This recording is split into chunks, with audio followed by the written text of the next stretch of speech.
गाथा अमृत, मर्त्यलोक में गाथा अमृत, सुनो सुनो जी कथा। म्हणजे भारतातही कीर्तनाच्या निमित्तानं अनेक ठिकाणी पर्यटन होतच राहतं, नाही असं नाही.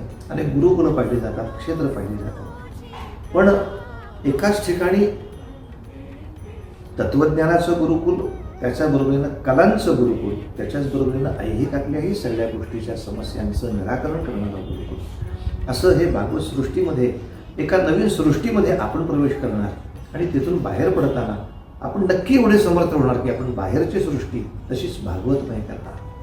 ते सामर्थ्य द्यायची एक प्रचंड मोठी शक्ती या ठिकाणी भरली आहे, भरत आहे आणि अजून भरली जाणार आहे. तेव्हा या सगळ्या कार्याच्या चरणी साष्टांग दंडवत घालतो. नमस्कार. खूप दिवसापासूनची इच्छा होती की भागवत सृष्टीला परत एकदा यावं.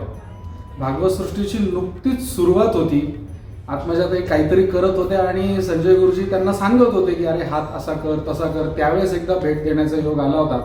संजय गुरुजींबरोबर खूप छान उपनिषदांवर पण चर्चा, आणि ती चर्चा येऊन ज्ञानेश्वरीवरच थांबली होती. परत अशी चर्चाही त्यावेळेस मला झाल्याचं खूप छान आठवत आहे.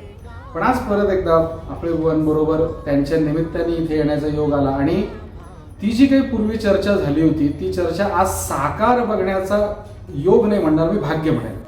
जी कथा भागवत